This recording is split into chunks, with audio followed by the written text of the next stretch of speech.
자, 반갑습니다. 흑우입니다. 자, 최근에 정말 안타까운 뉴스가 있었죠. 이제 슬슬 퇴직해서 소비를 아무래도 더 많이 하게 되는 40대, 50대, 심지어 60, 70대까지 자산이 계속 늘어나고 있는데 오히려 한참 돈을 벌어야 되는 30대의 순자산이 저축하고 투자해서 돈을 불리기는커녕 2025년 한 해 유일하게 감소했다. 그런데 저와 같은 30대 초반년생이 실제로 이 기사를 본다면 아마 반대로 놀랄 겁니다. 뭐? 30대 평균 순자산이 2억 5천만 원이라고? 내 주머니는 억은커녕 1,000만 원도 없는데? 저 흑우도 정말 주변만 봐도 쉬고 있는 친구들이 정말 너무 많아요. 아니 그럼 걔네들이 어떻게 뭐 노력을 안 해서 열심히 치열하게 살질 않아서 끈기가 없어서 그러냐? 아니 보면 막 중학교, 고등학교 때 반장 도맡아 하고 반에서 1등 빼먹지 않고 해서 뭐 서울대 가고 연고대 가고 이런 애들도 지금 6개월, 1년, 2년 쉬고 있다가 연락이 두절되고 이런 경우들이 진짜 제 주변만 봐도 되게 많거든요. 이게 사회 전체적으로 보면 출산율과 더불어서 우리 사회에서 가장 큰 문제 중 하나로 자리 잡아가는 것 같습니다. 야, 이게 무슨 나스닥 차트도 아니고 매해, 매 분기 거침없이 쭉쭉 성장해서 이제는 한참 자산을 불리고 돈을 모아야 되는 30대 10명 중에 한 명이 무직이라고 하잖아요. 이게 자산시장뿐만 아니라 취직시장에서도 그야말로 양극화 자체라고 이야기를 하는 것 같은데 20대에 보통 안정적이고 든든한 정규직 일자리에 안착하지 못한 분들이 30대에 이어서도 쭉 그렇게 어려움을 겪고 있다고 하는데 특히 최근 몇 년은 새롭게 일자리를 찾는 게 완전히 헬게이트 그 자체라고 합니다. 자, 한 달 전에 상반기 채용에 대한 지표가 발표됐는데 야, 그야말로 신입 채용이 말도 안 되게 줄어들었다고 하죠. 작년에도 정말 취직이 어렵다 그런 얘기가 많이 돌았었는데 올해는 거기서 45%가 떨어졌다고 합니다. 다들 통계 함정 아시죠? 전체가 45%가 줄어들었단 말은 어떤 데는 정말 70%, 80%가 줄어드는 곳이 있다는 거 아니야. IT, 통신업계가 73%가 줄었고요. 교육, 출판업계는 90%가 줄어드는 기염을 토했다고 합니다. 1년 쉬는 기간이 늘어날 때마다 취직 기간이 늘어나는 청년들의 경쟁력은 정말 늘어나기가 쉽지가 않은데 되려 기업의 문은 해가 지나갈 때마다 반의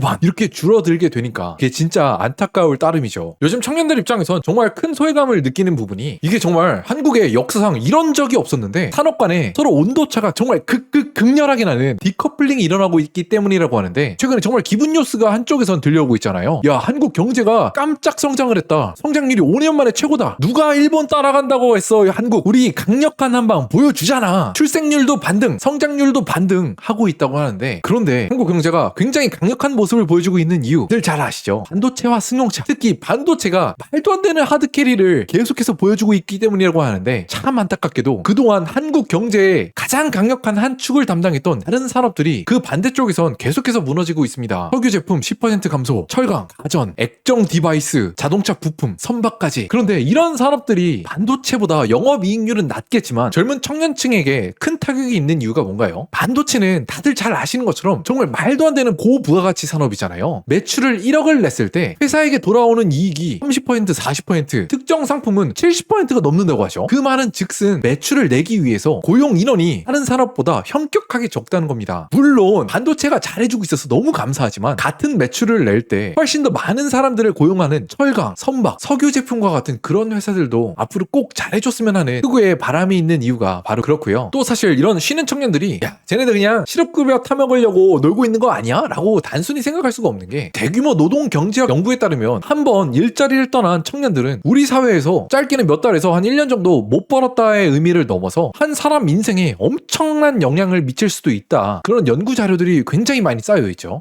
노동경제학계에선 6개월의 법칙이라는 게 있다고 합니다. 한 근로자가 한 달, 두 달, 세 달 쉬다가 관성이 붙어서 6개월을 넘어가는 순간 한번 입사 지원서를 쓸 때 면접 제한을 받을 확률이 절반 가까이가 깎인다고 합니다. 와, 이거 진짜 뭐 미국이라면 모르겠지만 한국에선 새롭게 신규 대학을 갓 졸업한 빠릿빠릿한 구직자들도 대기업, 중견기업에 서울대, 연고대 이런 데 나온 대학생들도 지원서를 100개, 200개 써서 겨우 면접 몇 개 가고 최종 합격 하나 붙어서 겨우 가는데 와, 여기서 또 확률이 반타작 난다? 야, 이거 진짜 쉽지 않게 되죠. 그런데 그뿐만이 아니죠. 한 근로자가 장기 실업에 이르게 되면 이전 임금 대비 무려 30%가 낮은 수준에서 통계적으로 시작하게 된다고 합니다. 그러니까 이전 월급이 좀 괜찮게 받아서 300만 원이었다면 6개월 쉬고 난 다음엔 210만 원을 받는 거야. 와, 이러니 진짜 한 번 떠나간 청년들이 다시 일터로 돌아오기 쉽지가 않다. 그죠? 제가 개인적으로 굉장히 놀라웠던 부분은 이게 그냥 재취직할 당시에만 영향을 미치는 게 아니라 쉬었던 기간이 길었던 노동자들은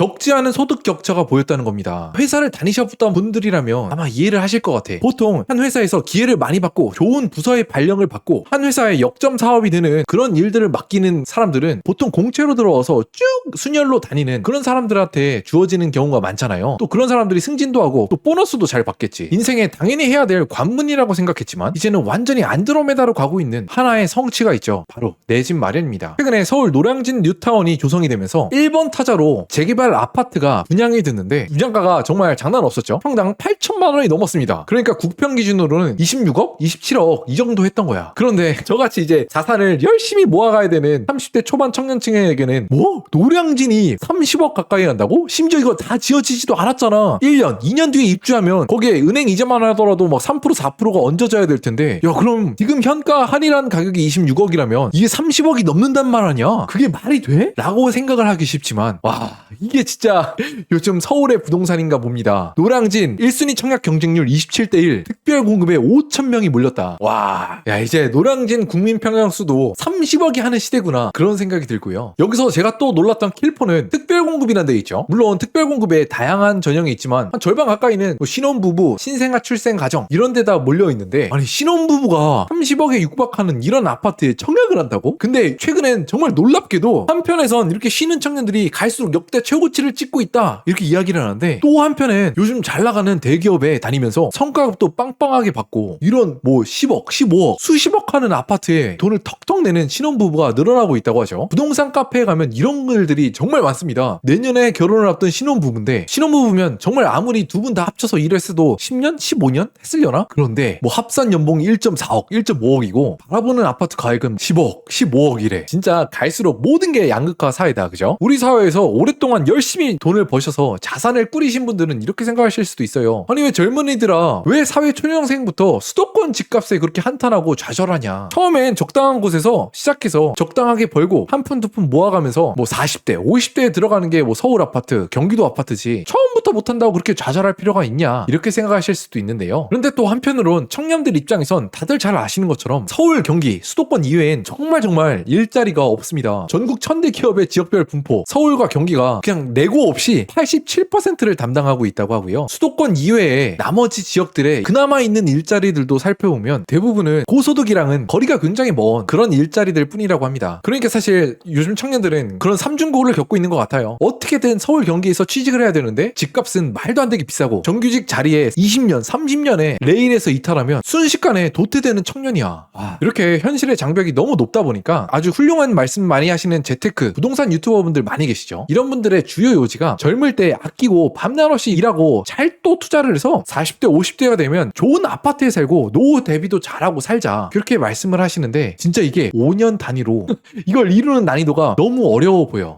참 특히 최근에 자산을 부르는 그런 양극화 시대에 한국이 이젠 정말 진입을 했구나라고 느껴지는 게 노량진처럼 그런 교통도 좋고 접근성도 좋은 그런 좋은 입지에 있는 아파트뿐만 아니라 웬만한 수도권은 야 여기가 15억이 넘어? 20억이야? 그런 지역들이 너무 많죠. 경기도 구리시에 있는 이편한 세상 13억 5천만 원, 경기도 수원시에 있는 힐스테이트 아파트가 국평이 19억. 야 그런데 이게 정말 누가 누굴 걱정하냐라고 생각하실 수 있겠지만 또 최근엔 이런 비싼 수도권 아파트 주거용 부동산을 보유하고 계신 분들도 정말 골머리를 앓고 계시는 부분이 있죠. 다들 잘 아시는 것처럼 서울에 있는 좋은 급지 아파트는 이런 엄청난 사기 아이템이 없었습니다. 아파트 그 자체가 엄청나게 좋은 투자 자산이지요. 또 내 사랑하는 아이들에겐 좋은 면학 분위기를 조성해주기도 하고 내가 매일같이 출퇴근할 때마다 편하게 왔다 갔다 할 수 있게 해줍니다. 또 이게 진짜 무시 못하는 게 한국에서 어디에 사냐는 내가 그동안 얼마나 어떻게 살았고 내 우수성마저 증명해버리는 그야말로 지휘자 역할을 한다. 한국인들 이거 진짜 못 참거든요. 그러니까 돈이 생기면 무조건 서울 아파트에 좋은데 등기 쳐라 이런 이야기가 나왔었는데 그런데 이 네 가지 축의 핵심 중 하나였던 투자 자산으로서의 가치를 어쩌면 흔들 수도 있는 개편안을 현직 대통령님께서 꽤나 강력하게 시사하고 계시죠. 아마 잘 아실 겁니다. 장기 보유 특별 공제 그 혜택을 간단하게 설명하면 10년을 보유하면 양도소득에서 40% 또 거주도 했다? 추가로 40% 총 80%를 공제를 주는 이런 말도 안 되는 혜택이었는데 쉽게 말해서 내가 10억에 산 아파트를 30억에 팔았다. 그럼 수익이 20억 원이잖아요. 애초에 12억까지는 비과세이기 때문에 여기까지는 또 한 푼도 세금을 안 내고요. 또 나머지 8억에 대해선 80% 공제를 받을 수 있고 와이프나 남편하고 공동으로 지분을 가지고 있으면 추가로 절세가 돼서 아니 20억을 돈을 벌었는데 내야 되는 세금이 1억이 안 돼. 이 정도의 세금 혜택이 혜택이 굉장히 이례적인 혜택인데, 여기서 제가 꼭 말씀드리고 싶은 점은 저 흑우는 30대 청년답게 무주택 거지입니다. 그런데 사실 너무 많은 한국분들이 내가 마켓에서 어떤 포지션이냐에 따라서 내 뷰가 결정돼. 내가 무주택이면 이런 장특권 기대 개쓰레기 정책이고, 내가 유주택이면 거주지 이전의 자유를 보장하는 훌륭한 법이 되어버리고, 저는 비루한 무주택자이지만 어떤 법이 있으면 타당한 이유가 있다고 생각을 하고, 이해관계자인 분들은 그거에 대해서 정말 강렬하게 폐지를 반대하는 건 당연하죠. 한두 푼도 아니고 말이야. 저는 사실 그래서 최근에 있었던 부동산 장기보유 특별공제에 대한 굉장한 논란 속에서 뭐 찬성을 하냐 반대를 하냐보다는 근본적으로 이런 생각이 굉장히 강하게 다시 한번 들었습니다. 바로 이런 거죠. 역시 대한민국은 겉으로는 뭐 자유주의, 자본주의 이런 포장지를 썼지만 사유재산의 보호가 강한 나라가 아니구나. 아니 어떻게 이렇게 큰 정책을 손바닥 뒤집듯 뒤집힐 수가 있냐 하는 게 사실 생각해보면 장기보유 특별공제만이 아니었죠. 그 이전에 뭐 금투세, 국민연금, 건보료, 와 내 나스닥이 10%가 올랐네? 와 내 아파트가 15%가 올랐다.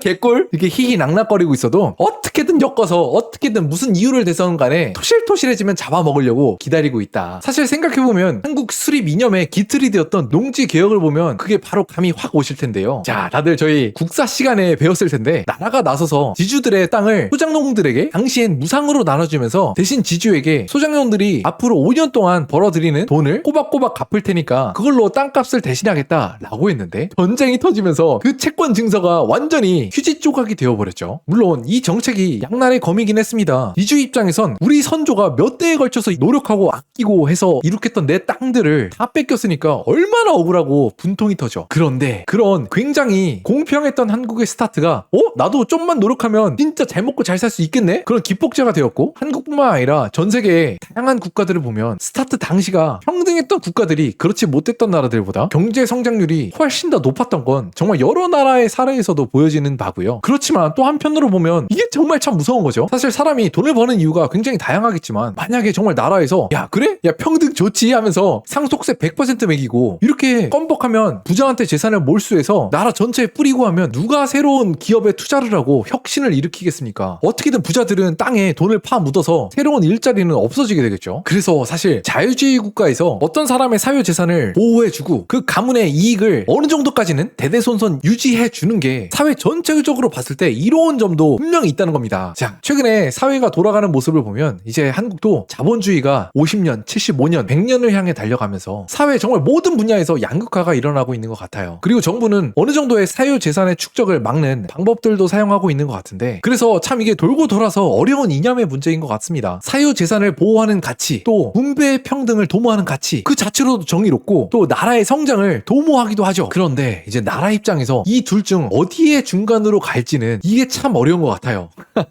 그런데 참 이게 개인 수준에선 이 중 어디에 속하는지는 어느 정도는 결정된 상수라고 생각을 해야 될 것 같고요. 기본적으로 한국의 현재 모습을 보면 약간은 앞으로는 이쪽으로 가게 되지 않을까, 좀 개인적으로 저는 그런 생각을 하고 있습니다. 무주택자 흑우가 이렇게 말하는 게 좀 웃기기도 하지만 제 생각엔 앞으로 가면 갈수록 재산의 80%, 90% 부동산과 같은 유동성 확보가 어려운 자산에 묶이게 되면 이런 분배 평등의 칼날 앞에 딱 때려맞기 너무 좋아. 금융자산이 있어야 진짜 부자다, 마음이 여유롭다 라고 이야기하는 이유가 뭡니까? 자본 배분의 유동성 때문이잖아요. 그래서 저 흑우는 장기적으로 내가 살 집 한 채 50%, S&P 500 50%, 이 정도가 참 좋은 배분 아닐까, 그런 생각을 좀 개인적으로 가지고 있습니다. 오늘 참 제가 한국의 굉장히 민감한 주제에 대해서 여러 가지를 건든 것 같아요. 이게 제가 30대 초반에 뭐 무주택자, 극저 자산가 입장에서 이야기하다 보니까 시청해주신 분들과 굉장히 견해가 다를 수도 있다고 생각을 합니다. 절대로 저는 제가 정답이라고 생각하지 않으니까 여러분들께서 뭐 이래야 마땅하다 그런 가치에 대한 이야기를 해주셔도 좋고요. 또 가치를 떠나서 내가 가치관을 가져봤자 뭐하냐, 나라에서는 이제 생존이 중요하다, 이렇게 자산을 형성해야 된다, 또 이런 생각을 가질 수도 있잖아요. 그런 생각들을 댓글로 남겨주시면 저도 재밌게 보고 본받을 수 있도록 하겠습니다. 오늘도 시청해주셔서 대단히 감사합니다.